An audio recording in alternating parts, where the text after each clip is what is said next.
দিতে চাইতেছি আপনাদেরকে যে যার সবচেয়ে বেশি কাছে হওয়া দরকার ছিল, এই সৃষ্টির সেরা প্রাণীটা, মানুষ সৃষ্টির সেরা প্রাণী, যাকে আল্লাহ শ্রেষ্ঠত্ব দিয়ে তৈরি করছেন। ওয়ালাকাদ কাররামনা বনি আদম, যার শ্রেষ্ঠত্বের ঘোষণা আল্লাহ দিয়েছেন, যাকে আল্লাহ কুদরতি হাত দিয়ে তৈরি করছেন। সব সৃষ্টি হুকুম দিয়া তৈরি, বরং দুই অক্ষর দিয়া তৈরি, কাফ আর নুন। আপনাকে আমাকে কুদরতি হাত দিয়া তৈরি করছেন, হুকুম দিয়া তৈরি করেন। সমগ্র সৃষ্টি 6 দিনে তৈরি করছেন। আপনাকে আমাকে প্রত্যেককে কমসে কম 10 মাস সময় নিয়ে তৈরি করছেন। সত্য তো? বুঝে আসতেছে? হ্যাঁ, ওই মানুষটা সবচেয়ে বেশি আল্লাহর কাছে হওয়া উচিত ছিল, কেননা সে শ্বাসে শ্বাসে আল্লাহর মুহতাজ, কদমে কদমে আল্লাহর মুহতাজ। আমি দুনিয়া বলতেছি, এখনো আখিরাতে যাই নাই, দুনিয়াই বুঝাইতে চাইতেছি। দুনিয়াতে আমরা কদমে কদমে আল্লাহর মুহতাজ, আল্লাহর মুখাপেক্ষী। উচিত ছিল আল্লাহর কাছে হওয়া, সারা দিন আল্লাহ আল্লাহ করা। যদি বিবেক থাকে তাইলে বুঝবেন, যদি অক্সিজেন এই পানির দামে কিনতে হতো 30 টাকা লিটার, তাইলে ডেলি 16,500 টাকা শুধু অক্সিজেনের বিল দিতে হতো। বিশ্বাস হয় না? 550 লিটার অক্সিজেন নেই আমরা ডেলি 24 ঘন্টায়। 30 টাকা পার লিটার, 550 কে 30 দিয়া গুণ দেন, দেখেন 16,500 টাকা হবে পার ডে। মাসে 4,95,000 টাকা শুধু অক্সিজেনের বিল দিতে হতো। ওটা বিনা পয়সায় আল্লাহ আমাদেরকে ডেলি দিতেছেন।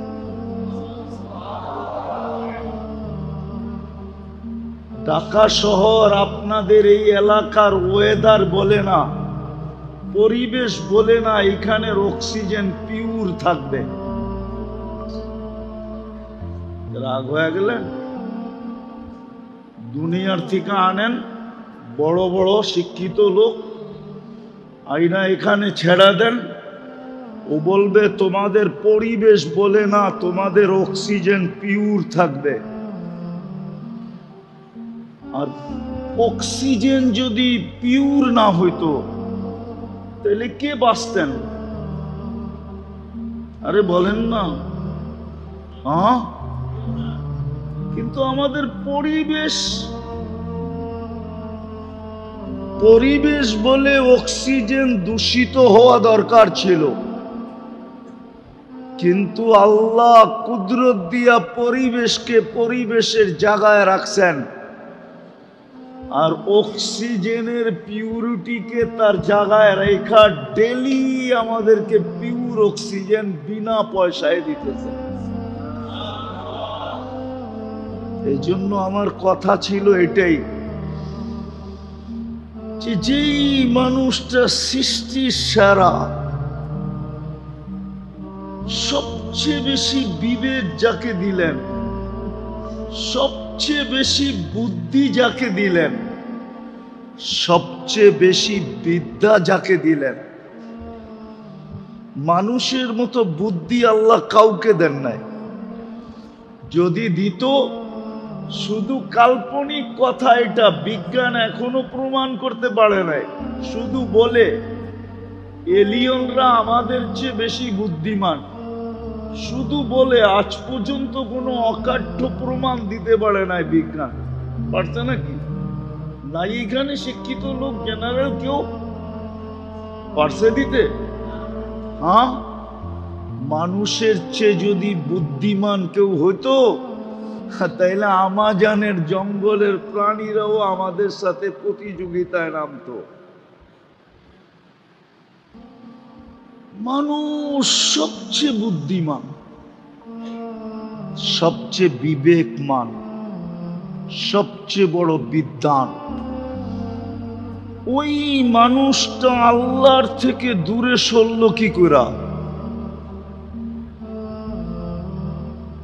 যার সবচেয়ে বেশি আল্লাহর কাছে হওয়া দরকার ছিল, কেননা সে শ্বাসে শ্বাসে আল্লাহর মুহতাজ, কদমে কদমে আল্লাহর মুখাপেক্ষী। প্রত্যেক মুহূর্তে আমরা আল্লাহর মুখাপেক্ষী। 24 ঘন্টা যিনি আমাদেরকে উইদাউট পে সেবা দিতেছেন, না দিতেছেন না? আমি তো শুধু অক্সিজেন দেখাইলাম। আচ্ছা বলেন তো, আপনাদের পেটে যে খাদ্য যায় কয়বার চেকিং এর পরে যায়? কয়বার বলেন না? জানেন কেউ? কমসে কম 4 বার চেকিং হয়। ওটা যদি প্রযুক্তি দিয়া করতে হইতো, প্রথম নাক চেক করে গ্রান ঠিক আছে কিনা। যদি এটা মেশিন দিয়া করতে হইতো তাইলে আপনাকে প্রতি বেলা পান করার আগে আগে হয়তো ঘরে মেশিন কিনতে হইতো, নাইলে প্যাথোলজি সেন্টারে যায়া লাইনে লাগাইতে হইতো। আমার পানিটা তাড়াতাড়ি চেক করে দাও, এটার গ্রান ঠিক আছে কিনা, আমি এখনই পিপাসায় মরতেছি। আপনাকে কত লম্বা সিরিয়ালে দাঁড়াইতে হতো। এটাই তো কোরআন বলে আফালা তুবসিরুন আফালা তাকিলুন।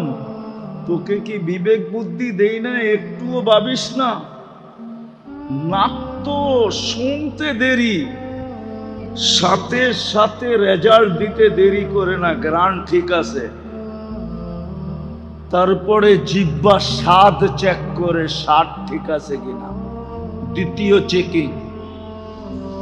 যদি এই 7টা মেশিন দিয়ে চেক করতে হইতো, কি পেশাব পায়খানা মনে হয় টেস্ট করেন না কখনো, ঠিক না? আজ পর্যন্ত করছেন কি একবার পেশাব পায়খানা টেস্ট? না না, ওনারে জিজ্ঞেস করছেন 2 একবার? যদি প্রত্যেক দিন 7 চেক করতে হইতো তাইলে কয় টাকা দিতে হইতো? কত বড় সিরিয়ালে দাঁড়াইতে হইতো? হ্যাঁ, প্যাথোলজি সেন্টারওয়ালাদের কেমন পোয়াবারও হইতো। পোয়াবারও বুঝেন? জিহ্বা তো টাচ করতে দেরি, সাথে সাথে বলতে দেরি করে না স্বাদ ঠিক আছে। স্বাদ না ঠিক না থাকলে বলে ঠিক নাই, বাহিরে করো, যাবে না ভিতরে। তৃতীয় চেক, তৃতীয় দাঁত চেক করে পাথর জাতীয় কণা জাতীয় কিছু গেল কিনা। প্রথম কামড়ই এটা চেক করে বাইর করে দেয়, না এটা পেটে যাবে না, বাইর করো। এটা যদি বাছাই করতে হতো মেশিন দিয়া, আরে কোরআন তো এটাই বলে আফালা তাকিলুন। একটু কি বিবেক দিয়া ভাবো না? আফালা তুবসিরুন, একটু কি চোখ দিয়া দেখো না? এত বড় বিবেক দিলাম। চতুর্থ চেকিং আবার জিহ্বা করে, চুল জাতীয় আঁশ জাতীয় কিছু ভিতরে ঢুকলো কিনা। জিহ্বা ওইটাকে বাহির করে দেয়, ভিতরে যাইতে দেয় না। তো যে আল্লাহ 24 ঘন্টা আমাদেরকে সেবা দিতেছেন, কি না দিতেছেন না? দিতেছেন না? না দিতেছেন না? 24 ঘন্টা যিনি সেবা দিতেছেন, এটাই তো আল্লাহ এক জায়গায় বলছিলেন আযকুরুকা ওয়ালাউ তানসানি, ও মানুষ, তুই আমাকে ভুলা থাকিস কি কইরা? অন্য কেউ যদি ভুলা থাকতো তাহলে মনকে বুঝাইতে পারতাম, তুই ভুলা থাকিস কি কইরা? তোকে তো 24 ঘন্টা আমি চোখে চোখে রাখি, 24 ঘন্টা আমি তোকে সেবা দেই, 24 ঘন্টা তোকে আমি স্মরণ করি। এক মুহূর্ত যদি তোকে স্মরণ না করি, এটাও এক জায়গায় বলা আছে, লাবতালাতিল আরদু ফি বাতনিহা, জমিন তোকে পেটে নিয়ে নিবে, লা আগরাকাতিল বাহরু ফি কারিহা, সমুদ্র তোকে তলদেশে নিয়ে নিবে, লা আহলাকাতিল মালাইকা, ফেরেশতা তোকে ধ্বংস করে ফেলবে, কিন্তু পারে না তো, আমার জন্য পারে না। আরেক হাদিসের অংশ বলতেছি, আল্লাহ বলে আমি সবাইকে বলে রাখছি, ইনকানা আবদুকুম ফাশানুকুম বি, বান্দা যদি তোমাদের হয় তো যার যা মনে চায় তা করতে পারো। ইনকানা আবদি, যদি বান্দা আমার হয়, খবরদার যদি কেউ চোখ উঠায় দেখলা, বরং আমি অপেক্ষায় আছি, ইন আতানি লাইলান কাবিলতু, রাত্রে যদি ফিরে আসে তো আমি বুকে চড়ায় নিব, ইন আতানি নাহারান কাবিলতু, দিনে যদি ফিরে আসে তো আমি বুকে জড়ায় নিব। অমান আদামু মিন্নি জুহুদাম ওয়া কারামা, আমার চেয়ে বড় দাতা কে আছে? তো কথা শুরু ছিল, যদিও মানুষের স্বভাব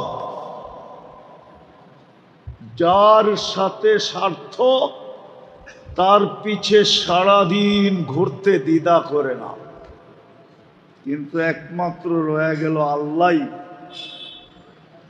যাকে সবচেয়ে বেশি কাছে করা দরকার ছিল, সবচেয়ে বেশি যার কাছে হওয়া দরকার ছিল, যাকে সবচেয়ে বেশি সঙ্গে নেওয়া দরকার ছিল, যার সঙ্গে সবচেয়ে বেশি হওয়া দরকার ছিল, যার তালাশে 24 ঘন্টা বিলীন করা দরকার ছিল, শ্বাসে শ্বাসে যাকে ডাকার দরকার ছিল, যিনি অস্তিত্ব দিল, শুধু অস্তিত্ব দিল না, সৃষ্টির ভিতরে সবচেয়ে সুন্দর করে সাজাইল। একটা উদাহরণ দিলে বুঝবেন কিনা জানি না, কারিগর কখনো কখনো কোনো জিনিস বানাইতে বানাইতে একটা এমন সুন্দর হয় যে কারিগর নিজেই অবাক হয়ে যায়, এত সুন্দর হইল কি করে।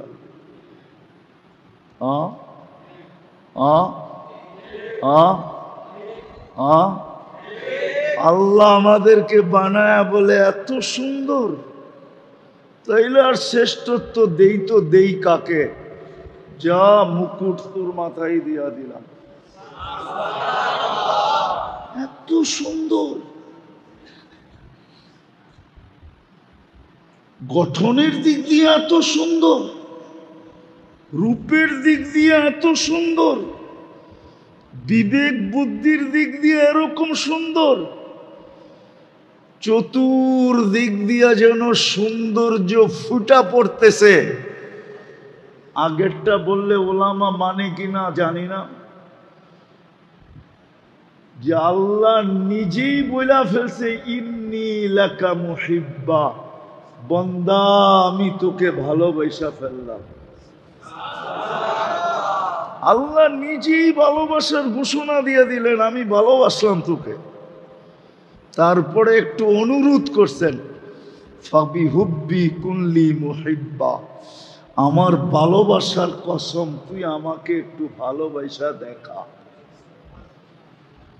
আমার কথা ছিল ইসলাহি প্রোগ্রাম হিসাবে, যে যার কাছে সবচেয়ে বেশি হওয়া দরকার ছিল, আজকে আমরা তার চেয়ে সবচেয়ে বেশি দূরে। যাকে সঙ্গে সবচেয়ে বেশি নেওয়া দরকার ছিল, আজকে আমরা ওনার থেকে বহুত বহুত দূরে। এই মজমায় পাওয়া যাবে না একজনও যে ডেলি 500 বার আল্লাহ আল্লাহ বলে। আসেন কেউ হাত উঠায় বলতে পারবেন যে আমি ডেলি 500 বার আল্লাহ আল্লাহ বলি? বলেন বলেন, নিজের বিবেককে নিজে প্রশ্ন করেন, উচিত ছিল কি ছিল না? হ্যাঁ, আপনি তো ডেলি 500 বার আল্লাহ বলেন না। এই যুবকদেরকে জিজ্ঞেস করেন, ডেলি মনের থেকে 101 বার আল্লাহ বলে চিৎকার দেয় না, অথচ ডেলি কতবার মোবাইলে লেখে জান জান জান জান জান। একজনের মোবাইলে পাবেন শতবার লেখা আছে জান। না জানি না আমি কোন জান, কিন্তু জান লেখা আছে, ঠিক না? কিন্তু একবারও মনের চেয়ে আল্লাহ বলে না। ও তো, ওকে যদি যৌবন না দিত আল্লাহ, তো ও কাকে জান লিখতো? বা ওকেই জানকে বলতো? যদি আল্লাহ যৌবন না দিয়া তৃতীয় লিঙ্গ বানাইতো। আল্লাহ তো লিঙ্গ 3টা বানাইছে, ঠিক না? না তৃতীয় লিঙ্গ নাই? আছে না? না নাই? আপনাদের এলাকায় মনে হয় আসে টাসে না। তাহলে আল্লাহ তো ওকে তৃতীয় লিঙ্গ বানাইলো না, যুবক যৌবন দিল। ও তো ডেলি একবারও আল্লাহকে মেসেজ করে না আল্লাহ আই লাভ ইউ। একবার যদি ও মেসেজ করত, বলবো আল্লাহকে যে মেসেজ পাঠামু এটার নাম্বার কই? নাম্বার তো জানি না। আরে নাম্বার দরকার ছিল না, উপরের দিকে তাকায়া বললেই তো হয়তো আল্লাহ আই লাভ ইউ। হইতো কি হইতো না বলেন? ওলামা কি বলে, হইতো না? হইতো না? যুবক তো একবার বলে না আল্লাহ। অথচ যাকে সবচেয়ে বেশি সঙ্গে নেওয়া দরকার ছিল, ভালোবাসা দরকার ছিল, কাছে করা দরকার ছিল, যার কাছে হওয়া সবচেয়ে বেশি দরকার ছিল, হায় হায় উনি তো বলছিলেন এটাই, দুনিয়ার মানুষকে মানাইতে সময় লাগে। এই জন্য হাদিসে 2টা শব্দ আছে। এই জন্য হাদিসে নিষেধ আছে, কাউকে বেশি ভালোবাসো না। কোনো মানুষকে অতি মাত্রায় ভালোবাসো না। আশা ইয়াকুনা আদুওয়াম্মা, হইতে পারে একদিন তোমার দুশ্মন হবে, ওই দিন তুমি বেশি ব্যথা পাবে। আবার বলছে কারোর সাথে অতি মাত্রায় দুশ্মনী করো না। আশা ইয়াকুনা আহাব্বাম্মা, হইতে পারে একদিন তোমার সাথে ভালোবাসা হয়ে যাবে, তো বারবার ওই দুশ্মনীর কথা মনের ভিতরে আঘাত দিতে থাকবে। হ্যাঁ, অথচ সবচেয়ে বেশি ভালোবাসার দরকার ছিল কাকে? কি? যাকে সবচেয়ে বেশি কাছে করা দরকার ছিল, যার কাছে সবচেয়ে বেশি হওয়া দরকার ছিল, যাকে সবচেয়ে বেশি ভালোবাসা দরকার ছিল, যাকে সবচেয়ে বেশি মহব্বত করা দরকার ছিল, যার সাথে সবচেয়ে বেশি প্রেম প্রীতির দরকার ছিল, যাকে সবচেয়ে বেশি সমীহা করা দরকার ছিল, যার নাম সারাদিন জপতে জপতে জপতে জপতে জপতে, আমি ওই হাদিস বলতে চাই না যে হাদিস আছে উযকুরিল্লাহ হাত্তা ইউকালু মাজনুন, এত বেশি আল্লাহ আল্লাহ বলো যে মানুষ তোমাকে পাগল বলতে শুরু করে। এত এত বেশি যাকে জপার দরকার ছিল। আফসোস, সৃষ্টির সেরা মানুষগুলা, আফসোস সৃষ্টির ভিতরে সবচেয়ে বিবেকমান মানুষগুলা, বুদ্ধিমান মানুষগুলা, বিদ্বান মানুষগুলা, শ্রেষ্ঠ প্রাণীগুলা, সবচেয়ে সুন্দর প্রাণী রূপের দিক দিয়া, গঠনের দিক দিয়া। আরেকটা কথা শেষ বলি, সমগ্র সৃষ্টিকে আল্লাহ যাদের জন্য জলাঞ্জলি দিলেন, আমার বন্ধু মারা গেছে, জানাজা পড়াইতে হবে। মুসা আলাইহিস সালাম বলছে, আল্লাহ একা পড়াবো কি কইরা? জানাজা পড়াইলে তো লোক লাগে। বুঝলাম আপনার বন্ধু, বনি ইসরাইলকে নিয়ে যাও। তো বলছে বনি ইসরাইলকে বললেই যাবে না, যদি কিছু দেন তাইলে হয়তো যাইতে পারে। তাইলে হয়তো কিছু দেন, বোঝেন কি? সওয়াব যদি দেন তাইলে হয়তো যাইতে পারে। আল্লাহ জোশে চলে আসছে, আল্লাহ বলে আমার বন্ধুর জানাজা যে পড়বে মাফ করে দেব। এই সুযোগ ছাড়ে কে? আল্লাহ অ্যাড্রেস দিছে, যাও ওই জঙ্গলে আমার বন্ধু পোড়া মোড়া আছে। তো মুসা আলাইহিস সালাম পড়ছে বনি ইসরাইলকে নিয়া, যা দেখে ওই পুরান বদমাশ মোড়া পোড়া আছে। আর বনি ইসরাইল ছিল গারতেরা জাতি। কি কি? গারতেরা জাতি। ওই বদমাশ দেখেই চিৎকার দিয়ে উঠছে, মুসা আলাইহিস সালাম, এটা আবার কোন খেলা? জীবনে তো খেলা অনেক দেখাইলা তুমি, এটা কি শেষ খেলা না আরো খেলা আছে? বদমাশের জানাজা পড়লে গুনাহ মাফ। এখন মুসা আলাইহিস সালাম পড়ছেনই বিপদে, উনি উপরে তাকাইতেছে, একটু পরে ওহী চলে আসছে, মুসা বনি ইসরাইলের কথা সত্য, বদমাশ, কিন্তু ফালাম্মা কারুবাল মাউত, যখন মউত কাছে চলে আসছে, রাআ কারিবান ওয়া বাঈদা, কাছে দেখছে, দূরে দেখছে, ইয়ামিনা ওয়া শিমালা, ডাইনে দেখছে, বামে দেখছে, আমামা ওয়া আরাআ, সামনে দেখছে, পিছে দেখছে, ফালাম ইয়ারা আহাদ, কাউকে পায় নাই মনের কথা বলার জন্য। ফালাম্মা রাল উফুক, যখন উপরের দিকে তাকায় চিৎকার দিছে, ইয়া মান লা তাদুররুহু যুনুব, ও আল্লাহ, গুনাহ যার ক্ষতি সাধিত হয় না, ওয়ালা তানকুসুহুল মাগফিরা, মাফ করলে যার ভান্ডারে কমে না, ফাআরা ফামুতু ফরিদান ওয়াহিদা, তাকায় দেখেন আমি একা একা জঙ্গলে পোড়া মরতেছি, আর আনতা তাকুলু আনতাল গফুরুর রহিম, আর আপনি বলতেছেন আপনি গফুরুর রহিম। যদি আমাকে মাফ না করলেন তো আপনি গফুরুর রহিম হয়ে আমার লাভটা হলো কি? আল্লাহ বলে, মুসা বনি ইসরাইলকে জিজ্ঞাসা কর, আমি কি জবাব দিব? তো মুসা আলাইহিস সালাম পুরা কাহিনী শোনায় বলছে, বল আল্লাহ কি জবাব দিবে?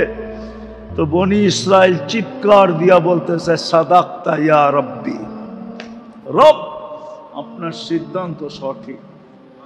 এটাই তো সত্য, মারে আল্লাহ বাঁচায় কে? মারে আল্লাহ, কেউ বাঁচাইতে পারে? আর বাঁচায় আল্লাহ, মারে কে? কেউ মারতে পারে না। ইউহয়ী ওয়া ইউমীত, হায়াত যার কুদরতি হাতে, মউত যার কুদরতি হাতে, শ্বাসে শ্বাসে মোহতাজ। এই জন্য হাদিসে আছে, কিতাবে পাওয়া যায় সুস্পষ্ট, শ্বাস ছাড়তে দেরি ফেরেশতা জিজ্ঞাসা করতে দেরি করে না। আপনি ভাবছেন এখানে কন্ট্রোল রুম নাই? আমাদের শ্বাসের এখানে কন্ট্রোল রুম আছে, ভিতরে কন্ট্রোল রুম। কন্ট্রোল রুম চিনেন তো? যেখান থেকে শ্বাসকে কন্ট্রোল করে। ফেরেশতা জিজ্ঞাসা করে আমসিক আও আতরুক, আল্লাহ খোলা রাখবো না বন্ধ করে দিব? প্রত্যেকবার আল্লাহ মেসেজ দেয় উতরুক ওয়ালি আবদি আজাল, খোলা রাখ, নির্দিষ্ট সময় দেওয়া আছে। যেদিন নির্দিষ্ট রেখায় পা দিবে, নির্দিষ্ট সময় যে সময় আসবে তোমাকে আমরা মেসেজ দিব, টানবে তো ছাড়তে দিবে না, ছাড়বে তো আর টানতে দিবে না। সত্য তো? শ্বাসে শ্বাসে আমরা আল্লাহর মুহতাজ। যুবক বলেন আর বৃদ্ধ বলেন, নারী বলেন আর পুরুষ বলেন, হ্যাঁ, বাচ্চাদের থেকে কলম উঠানো, এখনো কলম তাদের বিরুদ্ধে চলে না। রুফিয়াল কালাম সাবি হাত্তা ইয়াবলুগ, বাচ্চা যতক্ষণ পর্যন্ত প্রাপ্ত বয়স্ক না হবে কলম তার বিরুদ্ধে যাবে না। বিদায় বাচ্চা ব্যতীত আর পাগল ব্যতীত, রুফিয়াল কালাম মজনুন হাত্তা ইয়াবরা, পাগল যতক্ষণ পর্যন্ত ভালো না হয় কলম তার বিরুদ্ধে যায় না। আরেকজনকেও যোগ করা যায়, না এম হাত্তা ইয়াস্তাইকিদ, ঘুমন্ত ব্যক্তি যতক্ষণ পর্যন্ত সজাগ না হয় কলম তার বিরুদ্ধে যায় না। এই তিন শ্রেণী ব্যতীত সবাই আমরা কদমে কদমে শ্বাসে শ্বাসে আল্লাহর মুখাপেক্ষী। অথচ প্রশ্ন, যেইখানে আমার স্বার্থ ওইখানে আমি জান দিতে রাজি, তাহলে আমার সবচেয়ে বেশি স্বার্থ তো হলো আল্লাহর সাথে, ঠিক না? সত্য তো? বুঝে আসতেছে বিবেকে দৌড়ে? হ্যাঁ, কিন্তু এখানে এসব বিলকুল উল্টা। মানুষের কাছে স্বার্থ আছে তো সারা দিন দৌড়াইতে পারে, সারা দিন জুতা ক্ষয় করতে পারে, সারা দিন পিছে পিছে ঘুরতে পারে, সারা দিন মুখ দিয়া বলতে পারে ভাই আপনার জন্য জান পর্যন্ত দিয়া দিব। আচ্ছা মানলাম তুমি জান দিলা, তো তোমার স্বার্থ সিদ্ধি হবে কি করে? তুমি তো নাই, স্বার্থ আর কিভাবে সিদ্ধি হবে? মানুষ যদি স্বার্থ সিদ্ধি করার জন্য সবকিছু বিলীন করতে পারে, তো সবচেয়ে বেশি স্বার্থ তো আমাদের আল্লাহর কাছে।